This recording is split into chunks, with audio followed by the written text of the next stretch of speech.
Hello दोस्तों, board exam 2025 mathematics के लिए मैं आप सभी को हर चैप्टर का रिवाइज कराने वाला हूं, वो भी फुल कंसेप्ट और फार्मूला के साथ। एग्जाम चालू होने से पहले आप सभी को रिवीजन करने के लिए कोई दिक्कत नहीं होगा। मैं एक ही वीडियो में आप सभी को हर चैप्टर का कंसेप्ट बताने वाला हूं। एक वीडियो में कम से कम 2-3 चैप्टर को लेकर के आऊंगा और इससे ये फायदा रहेगा कि आपको रिवीजन करने में कोई दिक्कत नहीं होगी। तो आइए हम समझते हैं। सबसे पहले लेसन फर्स्ट है वास्तविक संख्या, रियल नंबर, वास्तविक संख्याएं या संख्या पद्धति में पहला कंसेप्ट आपका है कि विभाजन परिमेयिका एल्गोरिथम के अनुसार अगर भाज्य बराबर भाजक गुणे भागफल प्लस शेषफल होता है। जैसे मानिए कि अगर कोई संख्या 4 से हम 11 में भाग देते हैं तो यहाँ पे 2 आपका क्या आ जाएगा भागफल, 3 आ जाएगा आपका शेषफल और 11 ये है आपका भाज्य और जो 4 है ये आपका क्या है भाजक है। इसी पे आपका ये कॉन्सेप्ट बनता है। जैसे ये आपका कंसेप्ट है ये वाला कि a बराबर बी क्यू प्लस का आर, a बराबर बी क्यू प्लस का आर में यदि आर शेषफल बराबर यानी आर का शेषफल यानी आर 0 हो जाए हो तो b की b दी गई संख्याओं का मौसा होगा। यानी कि जब आर ये आर है आपका, जैसे आर अगर ये आर 0 हो जाए तो जो दी गई संख्या है b क्या हो जाएगा आपका मौसा हो जाएगा।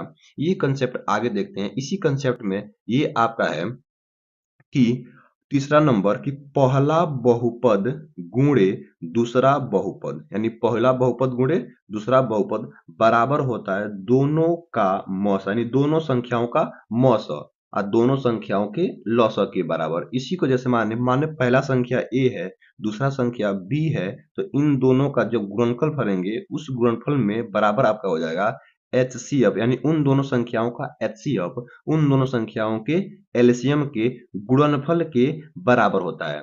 इसी कंसेप्ट पे हर साल पेपर में क्वेश्चन आता ही आता है, तो इस पे एक क्वेश्चन जरूर देखिएगा आप लोग। इसके बाद से चौथा कंसेप्ट है कि यदि P बटे Q में Q के गुणनफल में केवल 5 हो या 2 हो या दोनों संख्याएं हो, 5 हो या 2 या दोनों संख्याएं हो तो P बटे Q शांत दशमलव रूप में होगा। जैसे एग्जाम्पल में 1/25, 1/26, 1/20 ये सभी संख्याएं शांत दशमलव रूप में होंगी। तो ये आपका पहला चैप्टर का कंसेप्ट था। इस रूप में अगर इस कंसेप्ट पे आप क्वेश्चन तैयार करते हैं तो 100% आपको पेपर में बहुत ही हेल्प मिलने वाला है। तो आइए अगला देखते हैं, दूसरा नंबर चैप्टर को देखते हैं। दूसरा लेसन है आपका बहुपद। बहुपद में पहला कंसेप्ट है कि किसी बहुपद के शून्यक वह संख्याएं होती है जिन्हें बहुपद में रखने पर बहुपद का मान शून्य हो जाता है। ये पहला कंसेप्ट था। दूसरा कंसेप्ट है किसी बहुपद के शून्यक बहुपद के गुणनखंड करके ज्ञात करते हैं। यानी किसी बहुपद का शून्यक ज्ञात करना हो तो उस बहुपद का करेंगे पहले गुणनखंड करेंगे। तीसरा कंसेप्ट आपका इसमें है, कंसेप्ट नंबर तीसरा है कि द्विघात बहुपद a x square plus b x plus c के शून्यक अल्फा और बीटा हो तो इसमें आपका दो कंडीशन बनता है। कौन कौन? पहला नंबर ये बनता है कि शून्यकों का योगफल यानी अल्फा प्लस बीटा बराबर होता है माइनस बी बटे ए के। दूसरा होता है शून्यकों का गुणनफल अल्फा इंटू बीटा बराबर होता है सी बटे ए के।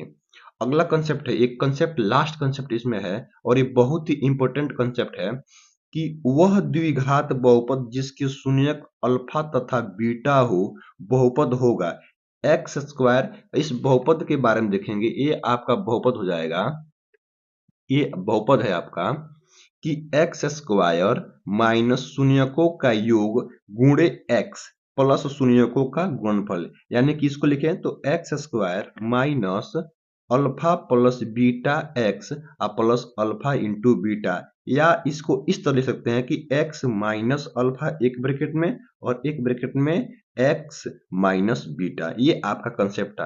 तो फर्स्ट और सेकंड दो चैप्टर का कंसेप्ट इस वीडियो में बताए हैं। अगले वीडियो में मैं आप सभी को तीसरा और चौथा और पांचवा कंसेप्ट बता देंगे। तीसरा, चौथा, पांचवा लेसन का। तो आई होप, मैं आशा करता हूँ कि वीडियो आपको अच्छा लगा होगा। अगर वीडियो अच्छा लगा है तो वीडियो को लाइक कर दें और चैनल को सब्सक्राइब करना बिल्कुल ना भूलें।